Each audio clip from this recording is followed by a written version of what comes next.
Merci, Monsieur Carrez. La parole est maintenant à Madame Valérie Rabault pour le groupe socialiste et apparenté et pour une durée de 5 minutes.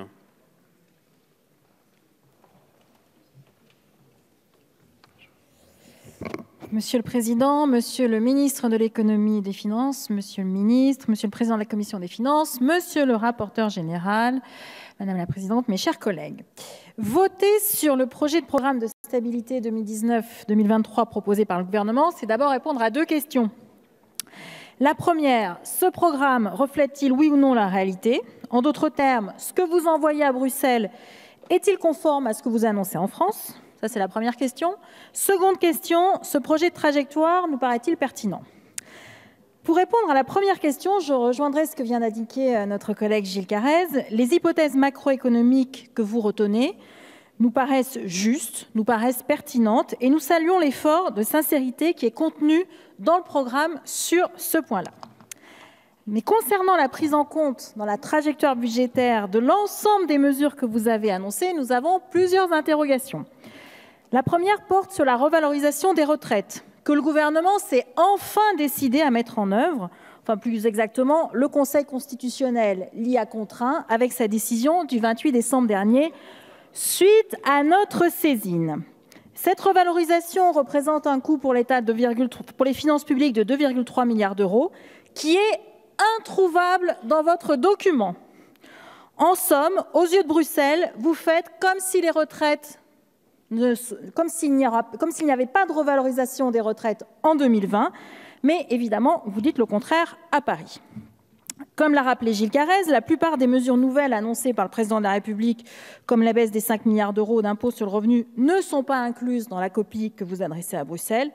Et enfin, il y a des coupes importantes sur les dépenses qui ne figurent pas dans l'exercice et pour lesquelles nous n'avons toujours aucune précision, même si, dès décembre dernier, nous vous avions demandé quelques comptes. Alors, je ne veux pas préjuger de la manière avec laquelle la Commission européenne appréciera ces oublis. Mais pour nous, il n'est pas acceptable que les mesures ne soient pas clairement budgétisées, que l'on parle des lois de finances ou de l'exercice de programmation de stabilité dans le cadre de nos engagements européens.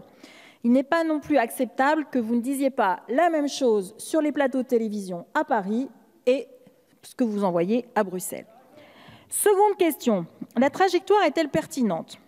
Alors sur ce point, nous avons clairement une divergence. Contrairement à ce que vous prétendez, la situation de nos finances publiques ne s'améliore pas. Le déficit public repart à la hausse et c'est la première fois depuis 10 ans, alors que nous ne sommes pas en situation de crise. Pire, le déficit structurel. Alors je sais que c'est un terme jargonneux, technique, etc.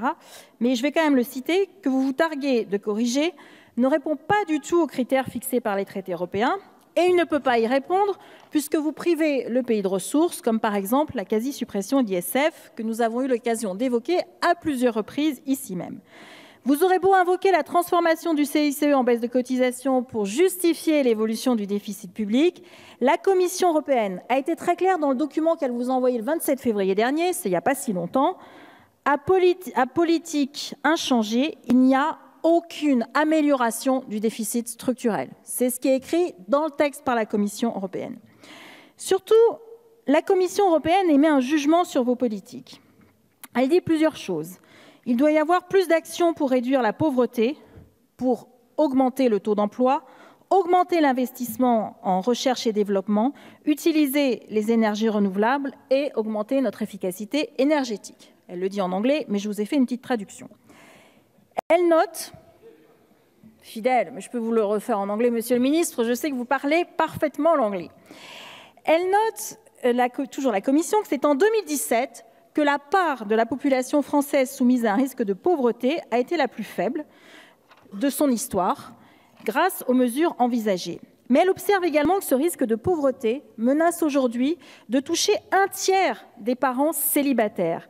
Cette réalité-là, même si le président de la République l'a découverte la semaine dernière, est insuffisamment appréhendée par vos politiques publiques, telles en tout cas qu'elles sont reflétées dans le document que vous nous adressez. La Commission relève également que la France fait partie des pays européens qui affichent les plus fortes fractures territoriales entre les régions riches et les autres. Alors là aussi, je pourrais encore la citer. Je ne vais pas vous accuser sur cette situation, elle ne vous est clairement pas totalement imputable, mais ce qui est sûr, c'est que depuis votre arrivée aux responsabilités, vous avez contribué à l'accentuer plutôt qu'à la corriger. Depuis 2017, nous vous alertons dessus, ça a d'ailleurs été rappelé par Gilles Carrez, en vain. Et il a fallu l'émergence du mouvement des Gilets jaunes pour que vous réagissiez. Enfin, dernier point mentionné par la Commission, je conclus, Monsieur le Président. Si la France a jusque-là bénéficié d'un avantage compétitif sur sa productivité, c'est-à-dire qu'on produit plus que les autres pour 1 heure de travail, elle est en train de le perdre, ou plus exactement de le voir se réduire. Or, cette question-là est totalement absente de votre programme de réforme, ce que note aussi la Commission européenne. C'est pour toutes ces raisons que nous n'approuverons pas le programme de stabilité que vous adressez à la Commission européenne. Je vous remercie. Je vous remercie.